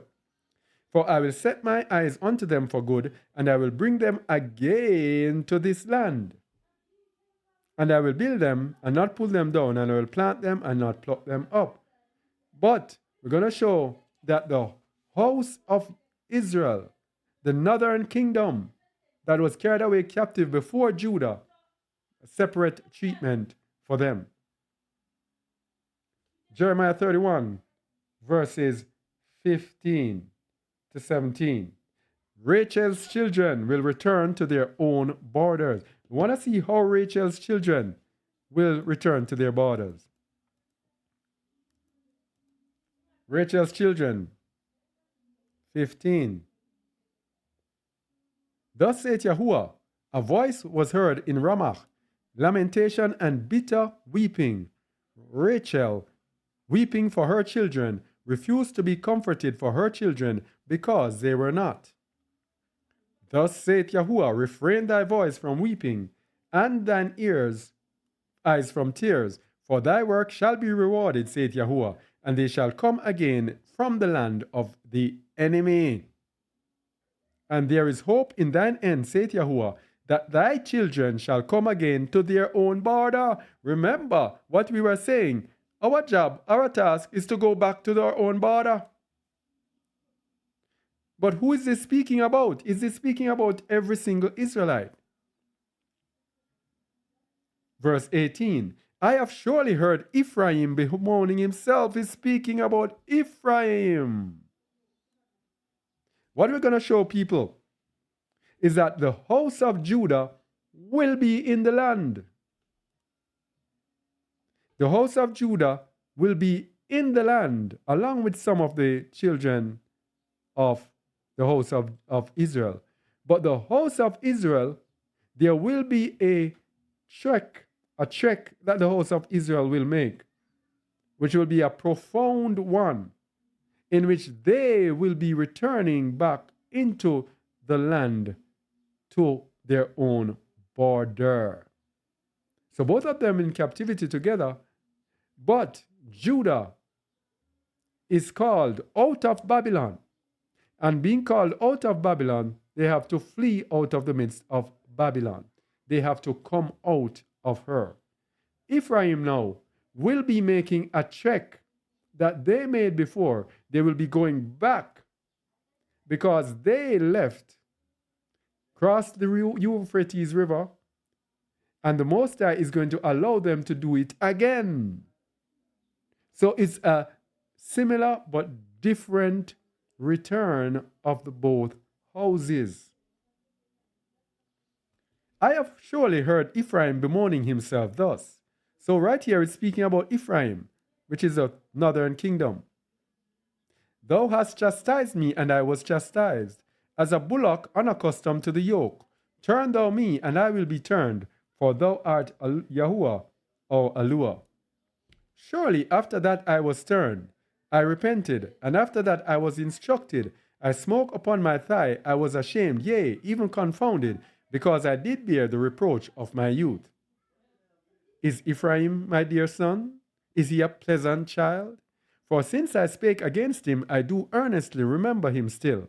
Therefore my bowels are troubled for him. I will surely have mercy upon him, said Yahuwah. So this is the gathering of the northern kingdom. Now that is shown to us in the book of 2 Ezra 13 verse 25. This separate deliverance.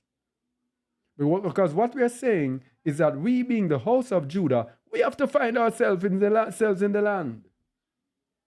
Jeremiah 31 verse, no, 2 Ezra 13 verse 25.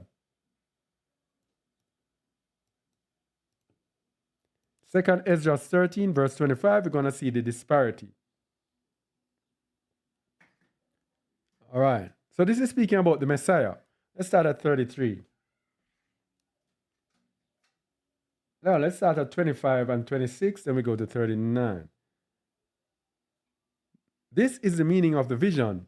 Whereas thou sawest a man coming up from the midst of the sea, the same is he whom Alua the highest hath kept a great season, which by his own self shall deliver his creature, and he shall order them that are left behind. Those who are left behind shall be ordered by him. Verse 39. And whereas thou sawest that he gathered another peaceable multitude unto him, so he ordered those who are left behind. Those who are left behind are the house of Judah. The house of Judah are left behind in the land. When the Messiah returns, he will order them. But he will also gather another peaceable multitude unto him, which is the northern kingdom. So the southern kingdom that was left behind in the land, and those from the southern kingdom who were carried away captive shall return back into the land as well. And then he will gather the northern kingdom with him. 39. And whereas thou sawest that he gathered another peaceable multitude unto him, those are the 10 tribes, the northern kingdom. Let me turn on this light.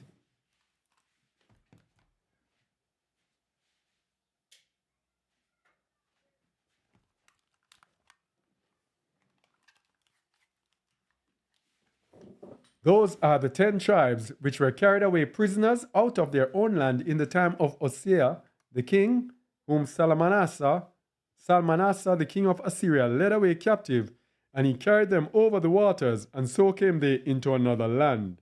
This, many people believe, and I'm leaning to believe it's the United States of America. But they took this counsel among themselves that they would leave the multitude of the heathen, and go forth into a further country where never mankind dwelleth, that they might there keep their statutes, which they never kept in their own land. And they entered into Euphrates by the narrow places of the river. For the Most High then showed signs for them, and held still the flood, till they were passed over. For through that country there was a great way to go, namely of a year and a half, and the same region is called Arsareth. So many people believe that Arsareth is the United States of America. The Native Americans that were there, that they were the children of Yasharal. Many of them still black people looking, some of them looking Asian, some look black. They say these are the 12 tribes, the 10 northern tribes.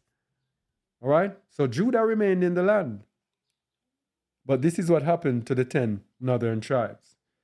Then dwelt they there until the latter time. And now, when they shall begin to come, the highest shall stay the springs of the stream again, that they may go through. Therefore sawest thou the multitude with peace, with shalom. So the Most High is going to make them have a great exodus back from whence they came. But notice something. The southern kingdom will already have been in the land. Look at verse 48. Look at it very, very carefully. But those that be left behind of thy people, who are thy people? The house of Judah.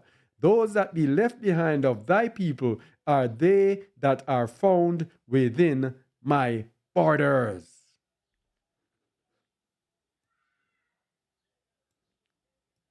So the house of Judah would have been in the land.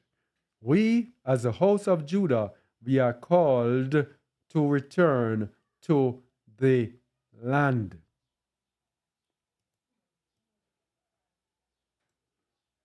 By our own power. Deliver thyself. Deliver thyself. Come out of her, my people. Remove out of the midst of Babylon. We are to deliver ourselves. Why is that? Let me see. But those that be left behind of thy people are they that are found within my borders. Now, when he destroyed the multitude of the nations that are gathered together, he shall defend his people that remain where? Within his borders. And then shall he show them great wonders. And let's go to 2nd Baruch. Start at verse 28 to show it again. 2nd Baruch, chapter 28, verse 6. Yeah. But when Yahuwah, these things will surely come, of which you spoke to me before, let me also know this, if I have found free unmerited favor and pardon in your eyes. Is it in one place or in one part of the earth that these things will come, or will they be noticed by the whole earth? You were speaking about the time of tribulation and asking if it will be in one place. And the Most High answered, and Yahuwah answered and said to me, that which will happen at that time bears upon the whole earth. Therefore, all who live will notice it. But look at verse 2. For at that time I shall only protect those found in this land at that time. I shall only protect those found in this land at that time.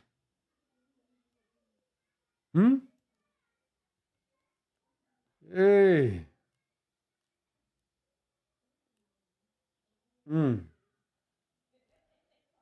So that is more or less what we have for today. We just went and we backtracked on the 4th kingdom. And then we looked on what is it for us, the children of Yasharal. Those of us who are sent away in captivity, we are the house of Judah. The house of Judah. Always have to understand. The house of Israel went into captivity into about 722 BC. Okay? That's over 700 years before Hamashiach. Most of the Bible that we read is based in Judah. The New Testament is Judah. So when it says Hamashiach will die for that nation, it was speaking about Judah. So the 10 northern kingdoms had long gone away already into captivity. Long time. So their gathering in the end is slightly different from our gathering. Yes, they can find their way into the land, but the Most High is telling us that he will, what they did, he's going to let them undo it and return back into the land. For the house of Judah, fleeing out of the midst of Babylon, coming out of her, they will find their way into the land. Okay?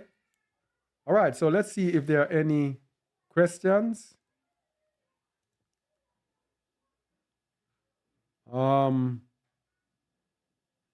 Yeah, Yada Yahuwah. Oh, Sherry, how do we get back? I don't understand what you mean. How do we get back? Oh, you to get back into the land. Well, you will have to, um, yeah, you'll need a passport to travel, but you also, it depends on where you're coming from. Because different nations have different requirements. And yeah, if you're coming from the States, it depends on your status. There is some there is a relocation thing where if you have a certain amount of resources, you can actually receive a certain status. Okay? If not, you can come as a visitor and then try to go through the system to try to upgrade your status. Where I am, I'm speaking about. I don't know about anywhere else. Yeah.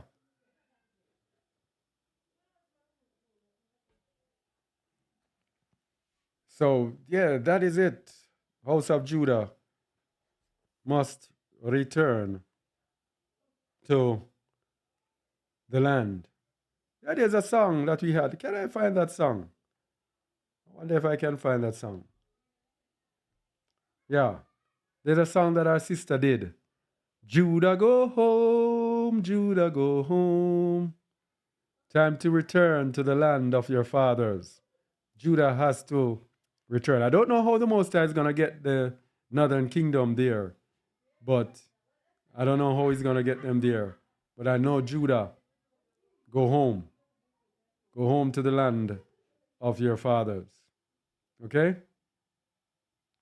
All right. Any other questions? Let me get the um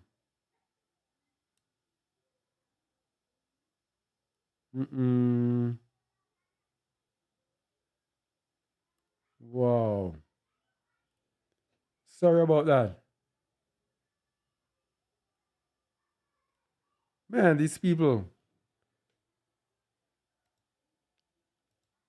All right. Is it possible that the Most High has called Gentile believers to remain in the U.S. to be perfected through persecution? Um,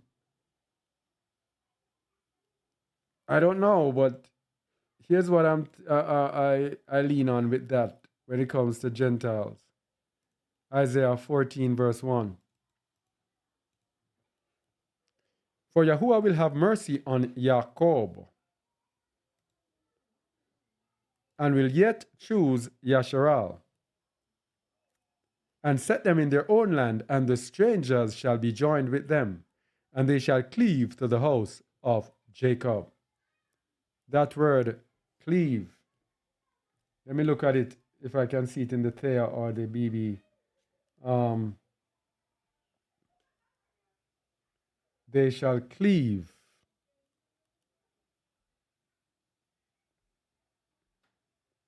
No matter what happens, the Most High still wants the same word to go out. Judah go home. Cleave to the house of Yasharal.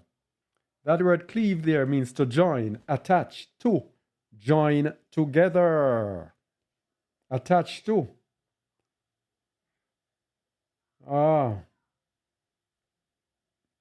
A primitive root properly to scrape out, this is the Strong's, but in certain peculiar senses of removal or association, abiding, gather together, cleave, put.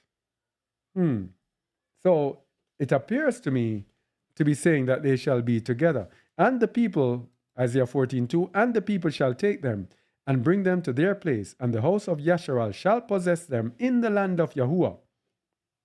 In the land of Yahuwah. For servants and handmaids, and they shall take them captives, whose captives they were, and they shall rule over their oppressors. So this is the one that tells me that they will be together.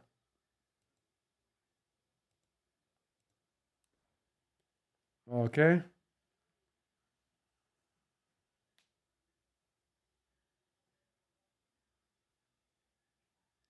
All right. Sherry saying that your lesson on what is the number of his name is about to play out next month in Europe in 5 countries. So things are very close. Yes, they are very, very close. I'm not hearing anything from the chat on YouTube. Let me see what's happening there. Um, Let me see what is happening. Uh-huh.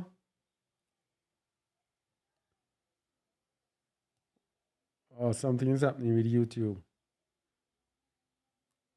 All right. I don't see the chat active at all.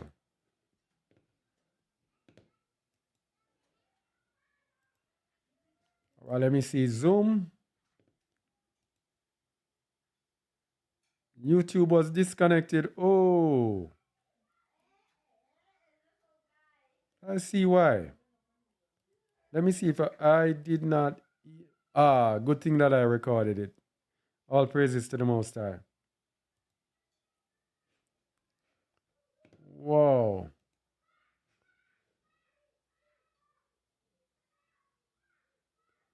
YouTube never went live, just the chat. Man, so I'll have to upload this. Whoa, whoa, whoa. Man. Anyway, it is what it is. Better to have it. All right. All right. Anything else from the family here? Kelly Donnie. Who is Kelly and Donnie?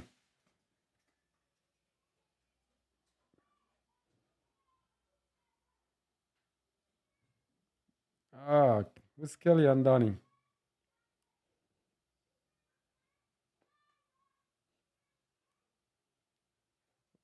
Ah, Leon Pierre. How's it? All right. Shalom, Shamarian. Oh, Kelly and Donnie Dunn from Canada. Okay, yes, yes. Shalom, Shamarian. Michael. Shetty. 833721. Who is that?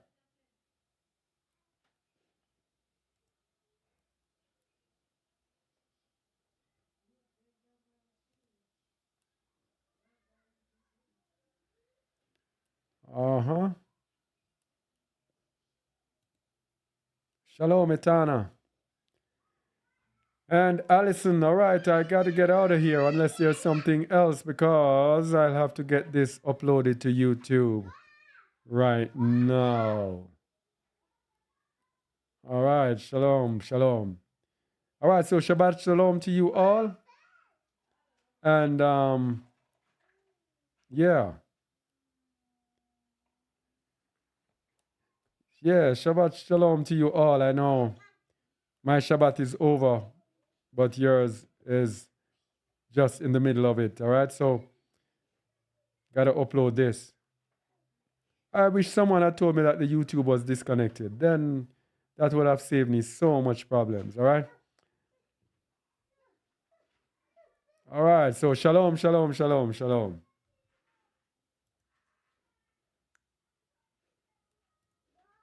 All right. All right. You're welcome.